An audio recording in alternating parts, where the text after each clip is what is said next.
And I always tell my kids that, while we get to do nice things and live a really nice, comfortable life, that it comes with great risk that I've taken. And, I've kind of been up and down and up again. And all those risks are what the rewards are really all about. But a lot of times I get asked what I'm most proud about. And for me, I've created comfortable lifestyles for many people that I've employed over the years. And I've also helped people get their way, whether they worked as a bartender or a waitress and get themselves through school, or just creating jobs is really the thing that I always kind of talk to my kids about, because that's the thing that makes me proudest.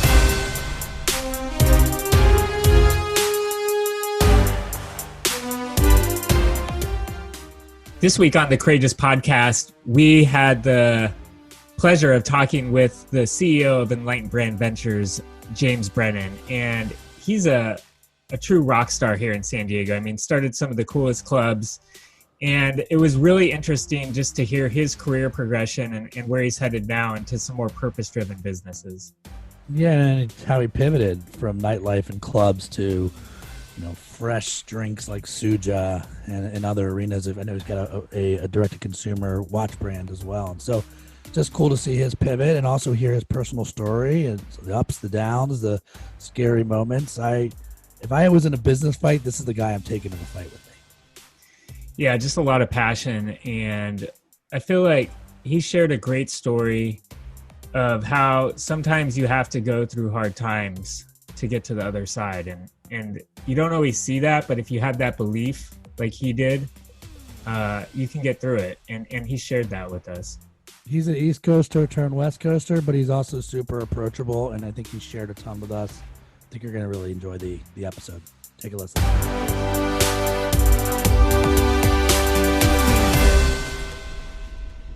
James Brennan, what's up, man? Good to be here. How are you? And here for you right now is a different here, right? You're in New York? Correct. I'm in a little town called Rockaway Beach, which is right on, it's the largest urban beach in the entire United States. It's about 7 miles. It's the very tip of Long Island, except we're considered Queens. So we're New York City, and then everything else all the way out to Montauk is Long Island. But yeah, so my wife and I are born and raised here, and all our family and friends are here, and we've been spending the summers here for about 15 years. Did you go back for the full summer? Yeah. The minute the kids get out of school, and we're usually a few days late going back. So it's the full summer. And I see, this is for those who are just listening, I see you're wearing your Derek Jeter #2 Fenway Park Teeshirt. What's that all about? That was my dad and my 2 brothers. All 4 of us went out as huge Yankee fans to Jeter's last game, which was up in Fenway. And the shirt's from that day. So not only was that obviously a special moment in Yankee history, but it was a really, really memorable moment for my 2 little brothers and my dad. So it was some good times there. Can you tell us a little bit about how you ended up in San Diego and then started your entrepreneurial career? Sure. So I went to high school in Manhattan on 16th Street between 5th and 6th, an all-boys Jesuit high school named Xavier High School. My parents were going through a pretty miserable divorce at the time. I wanted to go someplace warm, and I also wanted to kind of show them and go as far away as I possibly could. So that's what led me to San Diego. I actually applied to one school outside of California, which was Fordham University in the Bronx. Everything else was in the state of California, from San Diego all the way up to San Francisco. On my senior trip, the first school that I visited was University of San Diego, and I was sold. And I canceled the rest of my trip. I didn't even go up to LA. Never mind San Francisco. I knew that's where I wanted to go. And, luckily I was able to get in because I really didn't create much of a backup plan if I didn't. And that was it. I fell in love with the city and the people. and really built what started to be my adult life there. I grew up here, so I'm aware of you and all the businesses you've built here, and just curious, why you studied, I think, real estate or hospitality at USD, right? Is that correct? I had just a general BA, but I did study real estate with a great professor who was somebody who I remember fondly from my college days, Dr. Ravetti. He was a big real estate guy. So I did study real estate. I actually went to work for his wife's company in a marketing department right out of school. So oddly enough, that was Ravetti's wife who got me that job. It was for a timeshare company. We were working in the marketing department, and I had a commute from San Diego up to Lake Arrowhead. I would stay up there during the week and then come back to San Diego on the weekends. And that was the only time that I worked for anybody else. I lasted about 6 months. I had a long conversation with Dr. Ravetti because obviously he went on a limb to get me the job. And then I subsequently had a conversation with his wife, who was my boss. And I just said, look, this isn't for me. I think I was really just meant to work for myself. And, I had kind of an entrepreneurial spirit that I developed as a kid. And that was it. I kind of never looked back. I would like to see, is there any footage of that, of you working for somebody else? Is there any footage like laying around? I'd like to see that. I don't think the flip phones had video abilities back then, so I'm not sure. Do you feel like you're, because so I'm from outside of DC originally. Usually when I'm west of Vegas, I say I'm outside of DC. East of Vegas, I say I'm from Maryland. It's just easier that way. But then I went to school in upstate and lived in the city for quite some time. And I do feel like you learned so much from just growing up or being part of that, like the fabric of Manhattan or Queens. Do you feel that? Yeah, way? I mean, it not only does it grow you up, it grows you up quick. I mean, when I left Rockaway in the morning to go to school, I'd walk up to the corner here, get on the Q35 bus for about a half hour. Then I'd get on the 2 train into Manhattan for about an hour, transfer to the floor, get off on Union Square, and walk up to school. So you learn probably just as much on the public transit system as you do in the classrooms. And then on top of it, you're kind of a city kid, right? And you're running around Manhattan. Everything moves at a faster pace there. You grow up real quick, and I think a lot of things kind of get set in stone on kind of who you are and what you've been able to kind of witness and see and navigate. And, there's something to be said for street smarts. And when you're traveling an hour and a half to and from high school every day on public New York City transportation, you get street smart quick, or otherwise you wind up, either in trouble or hurt or whatever. So, it comes with a different type of schooling. Is there a story that you've got that you could share that you're like, okay, that's street smart moment? We were clowns a little bit, and we certainly had our fun.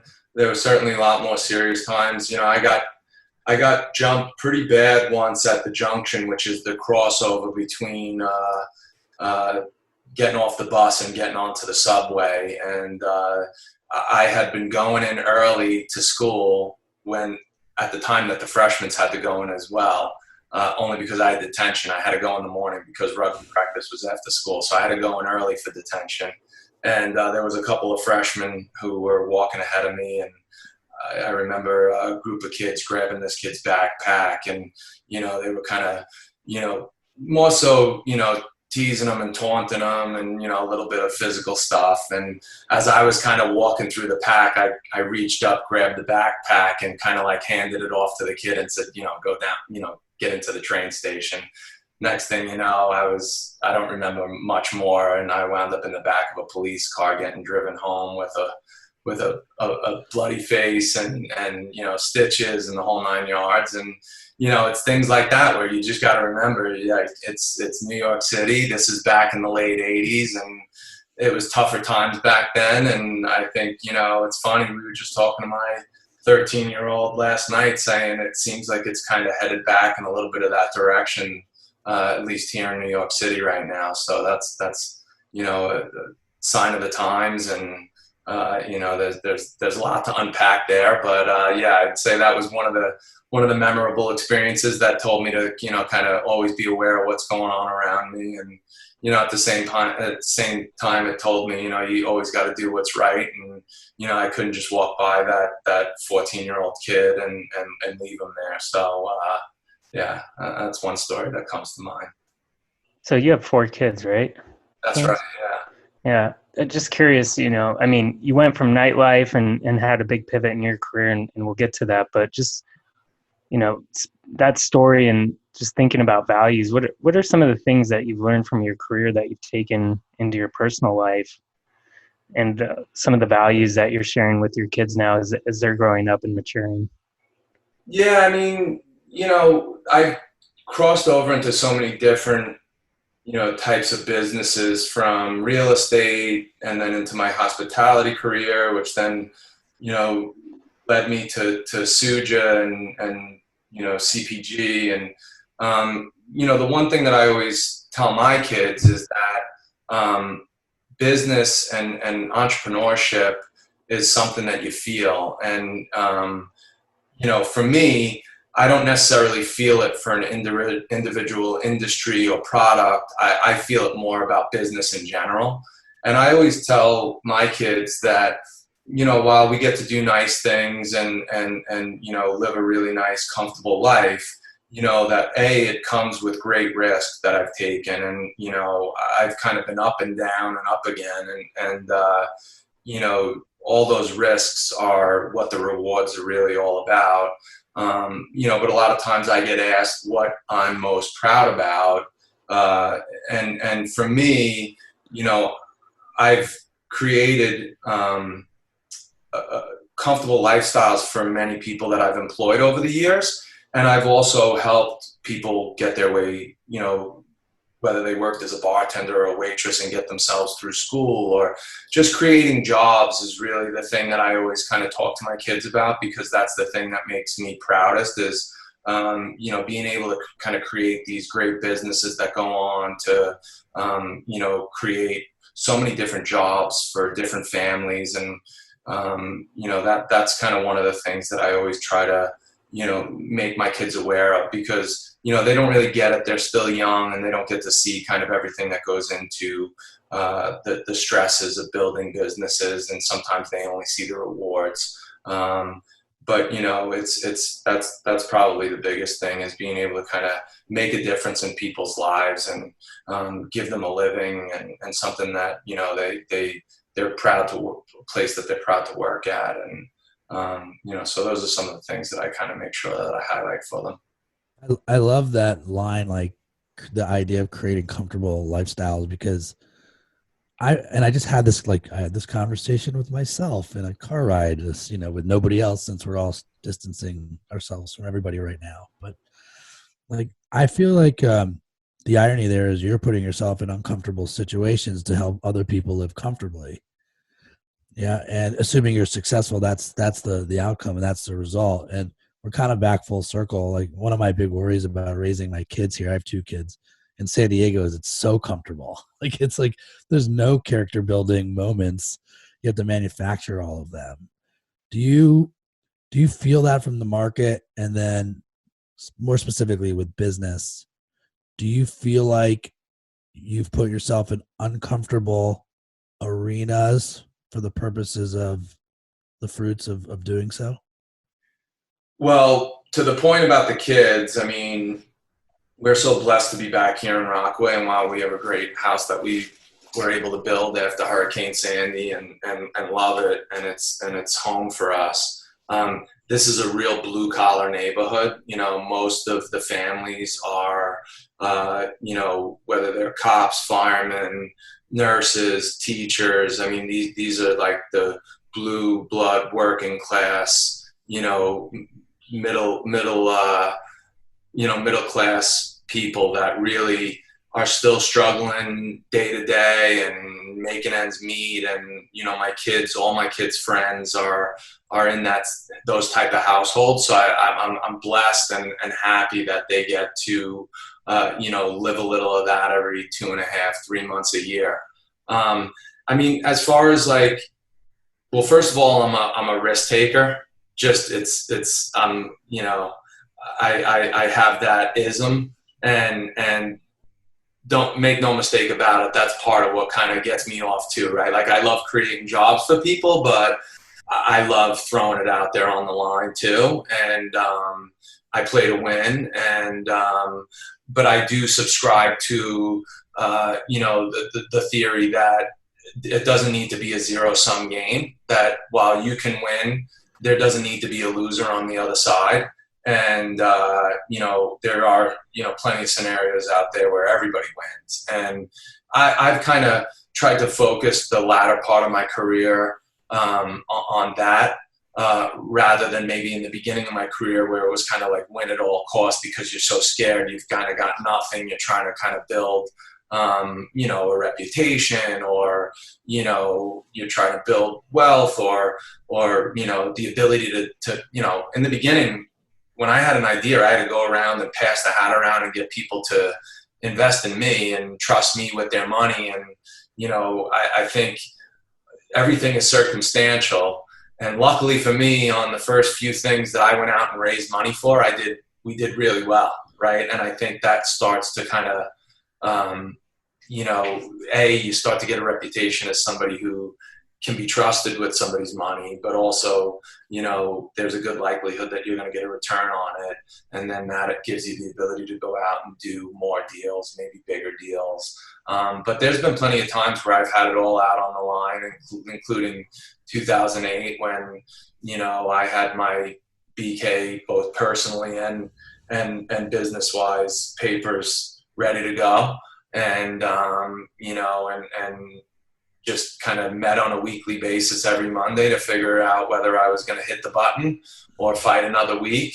And we danced that dance for probably 3 or 4 months, literally every Monday, with paperwork ready to be filed. And luckily I was able to kind of fight through it and get to the other side. But, you know, there was a period of time there people don't realize where I was insolvent, you know, for quite a bit of time, and kind of had to calibrate everything and start over. And that next risk was probably my biggest one, because if that one really didn't work, then I was done. Right.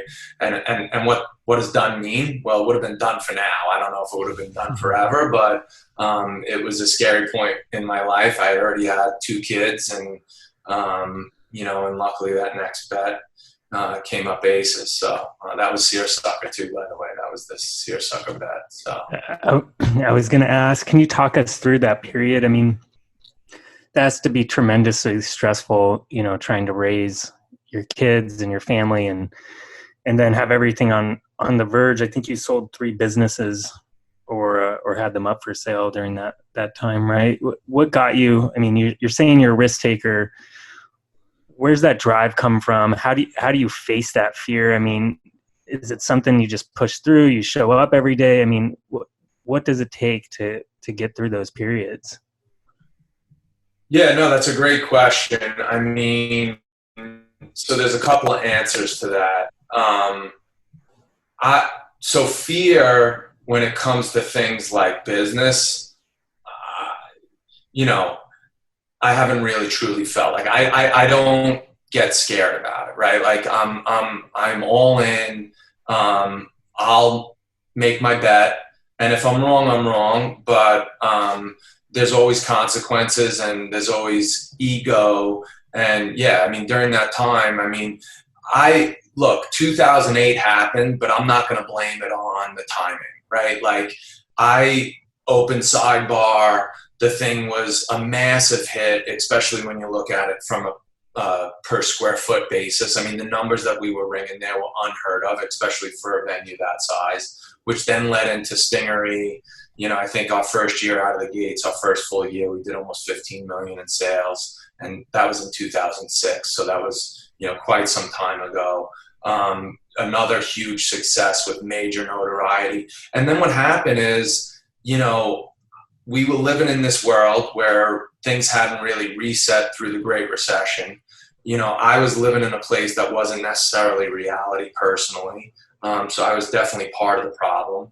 People were just literally trying to stuff money in my pockets as I walked down the street to whatever the next deal was going to be. And if I look back on it and say, what did I really do wrong there? It was one thing, which I just started doing deals just to do deals. Whereas like when I looked at Sidebar and we concepted that, I knew that thing was a winner before we even started on construction. Pretty much the same thing with Stingery. While there was a much bigger bet there, I just saw where things were going, and I had zero fear or concern on whether or not that business was going to work out. And I wasn't worried about the $7 million that we spent to get it there.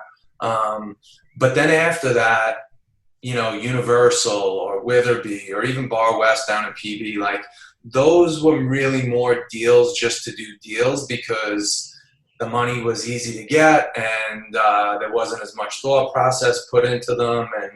And that's really where I made my mistake. And, you know, and then timing is always a factor, right?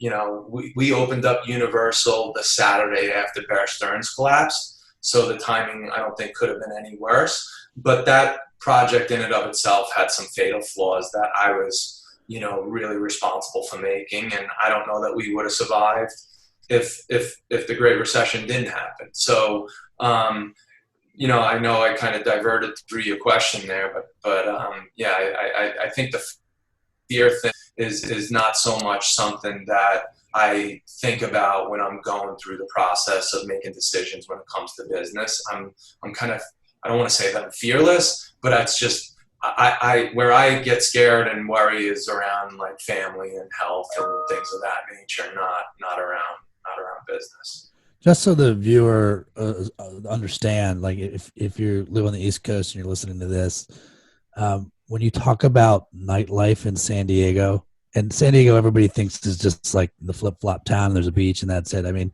downtown San Diego's hopping, and these bars and restaurants that James started, Stingery, Sidebar. I mean, nobody waits in line for anything in San Diego anywhere except you saw it at Sidebar, you saw it at Stingery. So like it was, and by the way, this is like life before kids for me. So I lived down there and remember these places being like, it wasn't even there was no conversation. Like that's where you would go.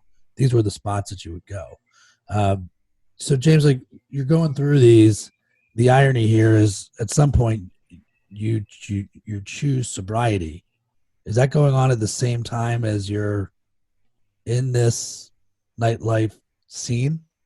Yeah, I mean, look, I grew up real fast. You know, I mean, I was hanging around Manhattan, you know, at an early age, and you know, the town that I told you about, Rockaway Beach, it's kind of dubbed and nicknamed the Irish Riviera. So, you know, we all had a very advanced kind of upbringing when it came to that stuff. And, you know, once I got in, I never really planned on being a nightclub guy, right? Like that wasn't where I thought my career was going coming out of University of San Diego. I got into, you know, finance around mortgages and kind of was partner in a company and had some really great success early on there. And then that led into some real estate developments around condo conversions and you know, we focused on San Diego, Arizona, and Las Vegas. And that's kind of where I thought my career was headed.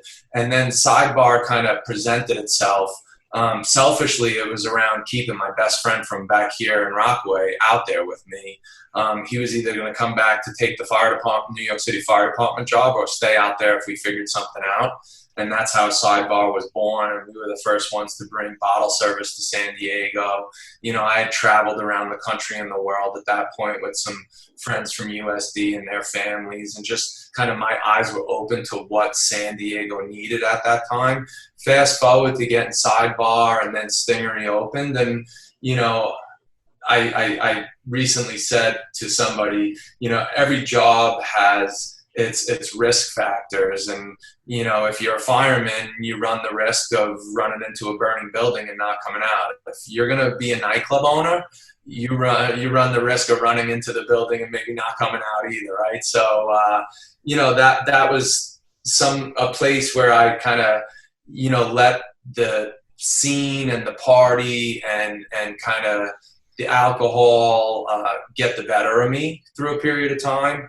And it really was right around that time in 2008 where the writing was on the wall, and I knew that there was going to be kind of a collapse around my little mini empire that I had created. I had already, like I said, had 2 kids and a family that I adored. And I just really said to myself, I'm either going to drink my way through this and probably come out with nothing on the other side of it, including my family, or I'm going to wake up and straighten up and take some notes and learn from my mistakes and take my medicine and learn a lot about myself and hopefully fight through this. So it was a relatively easy decision.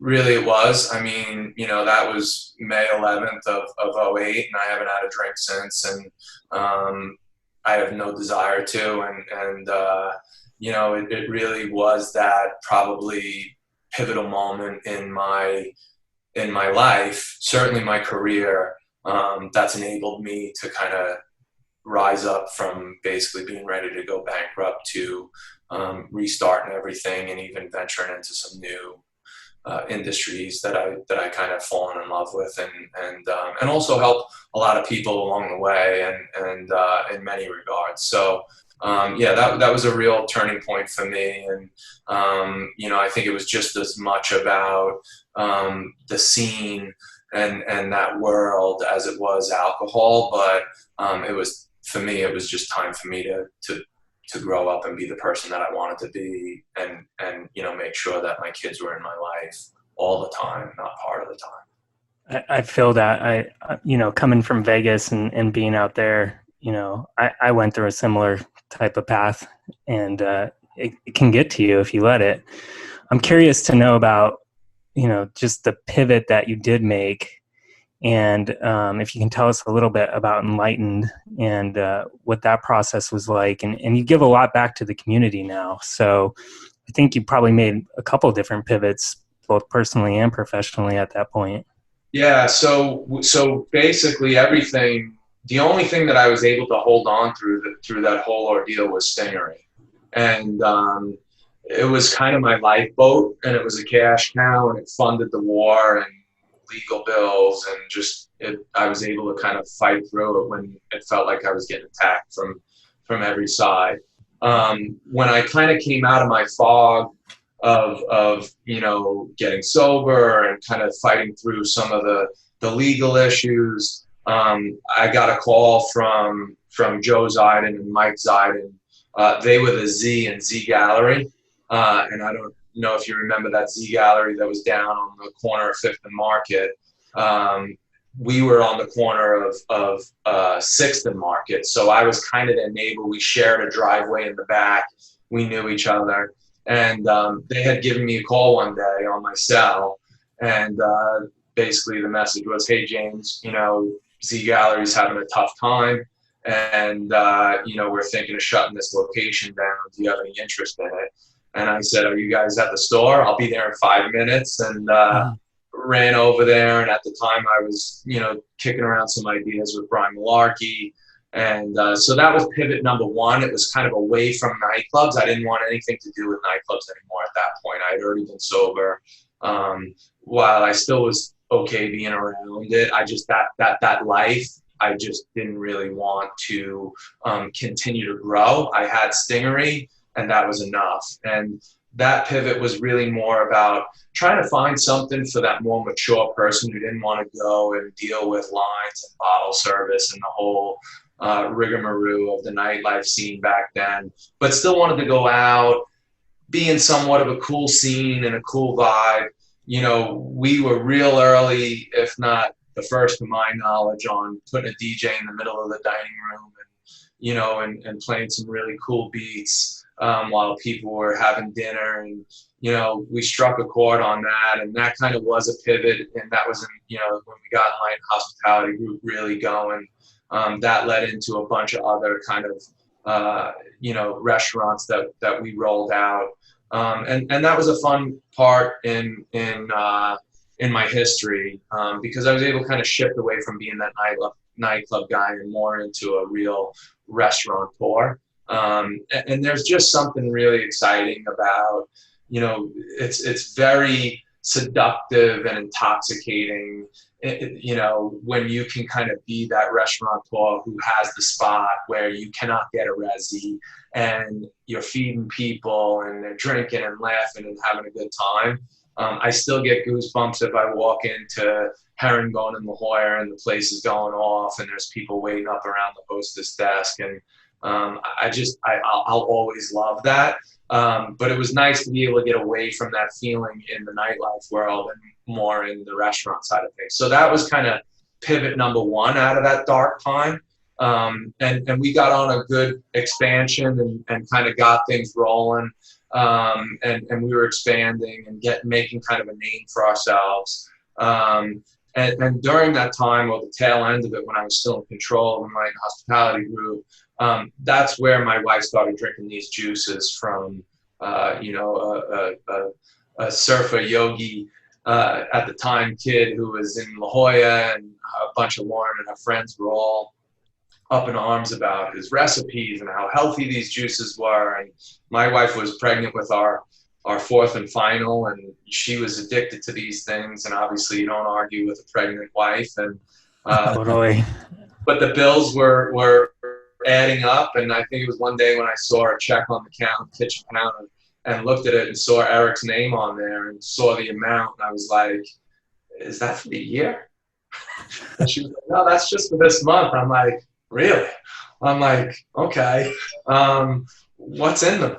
And I got curious, and that I think was around November. By January, they had me doing a cleanse, and I got addicted to the juices, and I was just really impressed with what Eric was able to create consistently. And it was, a few months down the line where we, sat down and talked about, potentially doing something bigger with it. And then we brought in my partner and YPO Forum mate Jeff Church to come on and run the business. And that kind of was my first, dip of the toes into consumer products. And I kind of fell in love immediately with it. I just really felt like that was where I was supposed to be. And I was blessed to just, timing is really everything, because as Suja started to really take off, in 2013, we were still kind of really heavily advancing our business plan, around growing out the Herringbone and Seersucker brand. We had just announced opening a restaurant at the Mondrian in Sunset up in LA. Right after that kind of hit the press, that's when Neil Moffat, who was the CEO of Hakkasan at the time, gave me a call on my cell, and they were looking to bring kind of brands around the world, and they were looking at potentially down the line doing some hotels, and they wanted brands to bring into those hotels amongst other opportunities that they had internationally. And that led to an exit. I'm still partners with the Hakkasan Group, and they've been great partners to date, and we're still cranking away, albeit times are challenging right now with everything that's going on. But it was the right time, right place, because I was able to hand over control and really refocus my energies and my efforts in the consumer product space. So that was pivot number two, and I've kind of stayed there. And then I think the last kind of pivot within the pivot was within really just focusing on health and wellness inside that space. I mean, it's quite a transformation, dude. And it's cool to see you go from this nightlife guy or PM to AM in some ways. Yeah. But this is a show about courage, and somewhere along the lines of when I was writing Return on Courage in my book, another word kept coming up for particular leaders, which was curiosity. When I hear your journey, even like looking at what's your wife drinking, and it's like, wait a minute, what's in this stuff, and why does this make me feel so good? Or you get a phone call out of the blue from Hakkasan. How often is curiosity or giving yourself permission to go down there and see where this thing goes? How often does that play? You talk about courage, and I think courage is really probably the bedrock root of sobriety, because you've got to have the courage, like, to say it's time, right? And that's the hardest part. So, but then on the business side of things, curiosity and courage, I mean, that's like, I believe that you can certainly become an entrepreneur over the course of time or a career, or, you know, as you grow up. But I also definitely believe that there are entrepreneurs that are born.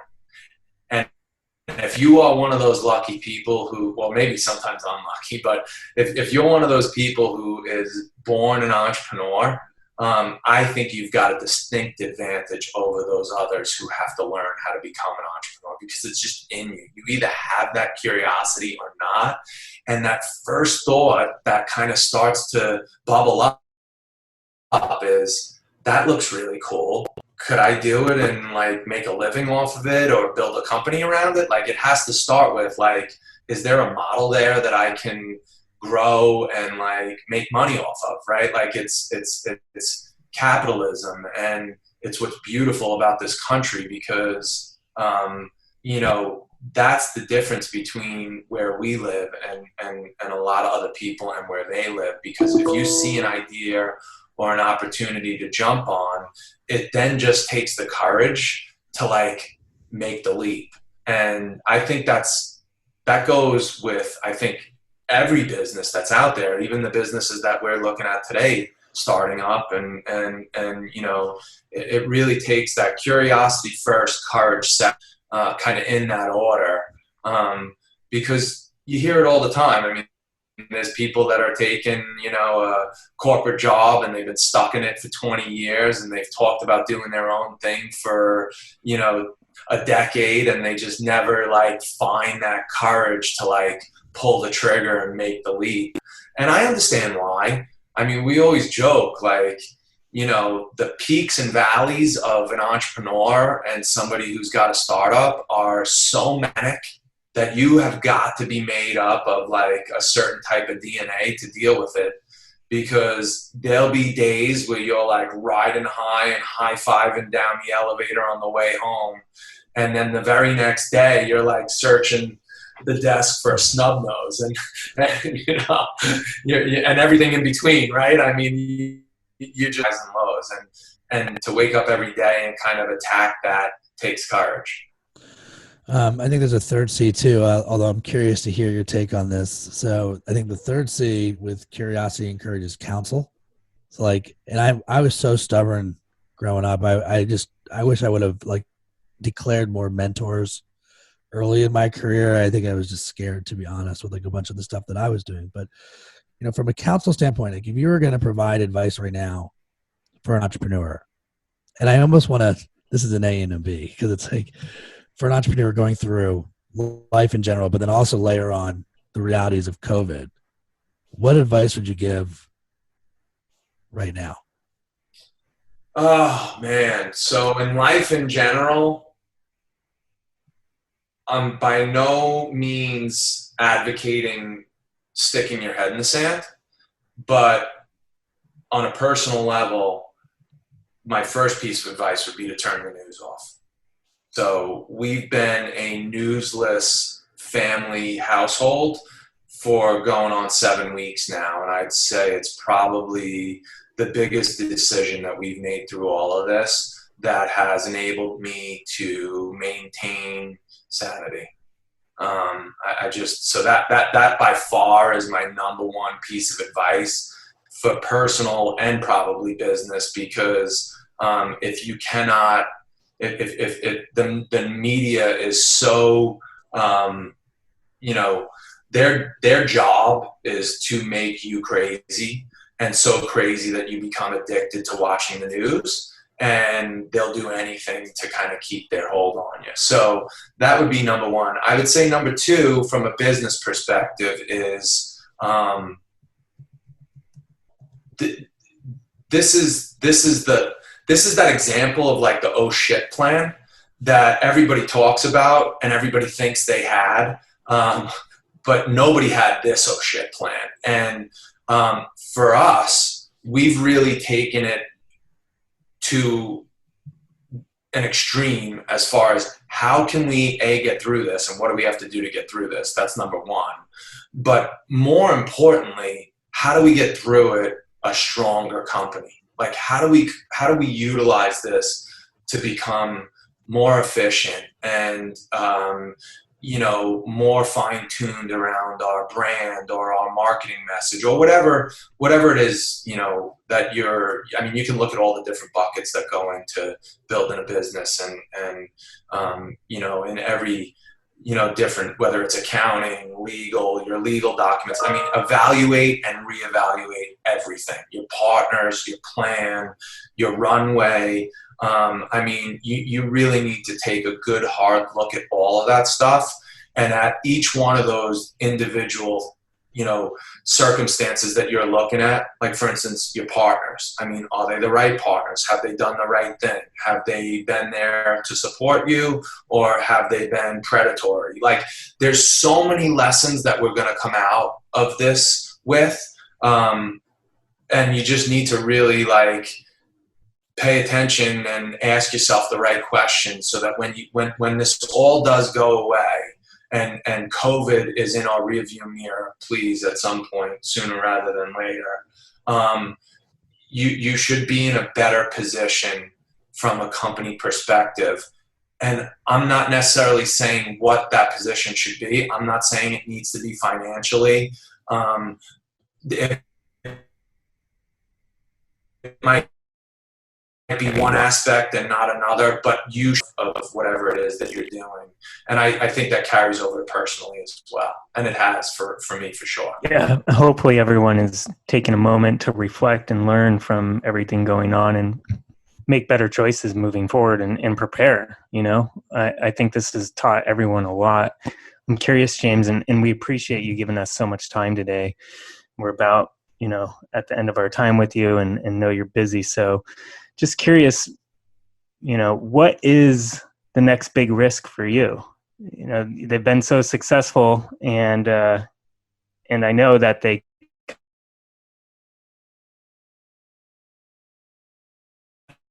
on the horizon for your company and for you personally. Yeah, it's funny. I mean, I've really spent a lot of time with my family and a lot of time with myself, working in an office like this and nobody around, right? You have a lot of time to reflect and look at where you want to go and what you want to do and analyze different opportunities in the marketplace. I have, launched a couple of new ventures. One that's going to be kind of an umbrella company called Sway Brands with a couple of my partners. The thesis around that is, kind of celebrity and influencer backed partnerships that are true, actual co-founder relationships that are everything. The most paramount part of the business is the authenticity.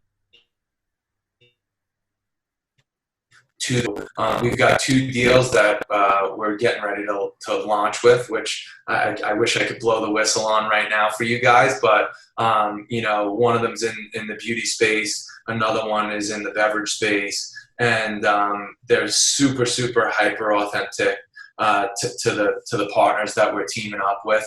And, we're really kind of looking at a little bit of reverse engineering around certain products and what makes sense and who would make sense for them to represent them and use their platforms to, kind of give that initial nitrous boost to getting them off the ground. So we've been really excited. It's been, it's been going on since since the early days of lockdown. And I guess my wife kind of joked. She was like, well, what did I expect to happen if you're going to be locked down for 4 months?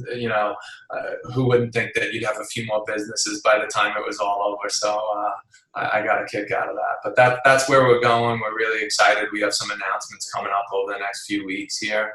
And really, really excited to get those rolling. So authenticity over everything. Is that correct? Is that the line? Paramount. Yeah, it's gotta be paramount. Otherwise people just read through it, right? It's like you can't just put somebody who's got 10 million followers on Instagram and a smiley face and think that you're gonna move product, because if to the consumer and the people that celebrity or influencer is actually influencing, they're not all sheep, and they do see right through that stuff, but they also will reward when it really makes a lot of sense. And I think, if you can kind of, have those things converge, it gives you an opportunity to really look. It's not going to be the end all be all, right? Like, you'll tap through their fan base relatively quickly. You and I have had a number of conversations off the record, and just like the philanthropic side of what you're doing, because it's pretty impressive. And I almost like when the 14-year-old version of you goes and puts himself on the line to get punched in the face. That's kind of you, though. Like, even with some of the philanthropy stuff that you're doing, you're if you believe in it, you'll follow it. And I think having that sort of gut intuition with some of the stuff you're doing, it's good stuff even for me to remember as we go through our stuff. So thank you for doing that. I wish we could talk more. I tell a lot of. I do get asked for advice from a lot of young entrepreneurs, and this often does come up, and I'm glad that it does. I can honestly say, through all my days of New York City and Stingery and Sidebar, I can tell you right now there has been no greater high for me personally than when you're really helping somebody in a big way, and you feel it and see it. I mean, it's you can see why people get wrapped up into these causes and never come back, right? Because it's such a high, and it's been I've been blessed to be in a position to kind of use the platforms and things that I've had to help people, but I think it's good advice for people to go out there. Writing a check is one thing and very necessary. There's no doubt about it. And for any of the things that I'm involved in, trust me, I will not accept your check. But getting out there and rolling up your sleeves and actually doing something and feeling that feeling is what I think was the biggest driver for me to continue to want to do the things that I do to help people. Thanks, man. Really appreciate you being here, James. We miss you here in San Diego, and hopefully 2026 or something when you come back. We'll see you soon. What's up? Hey, guys. Thanks a lot for the time. It was a pleasure chatting with you. Appreciate it. Okay, guys. See ya. If you enjoyed the episode, please give us 5 stars, subscribe, and leave us a comment.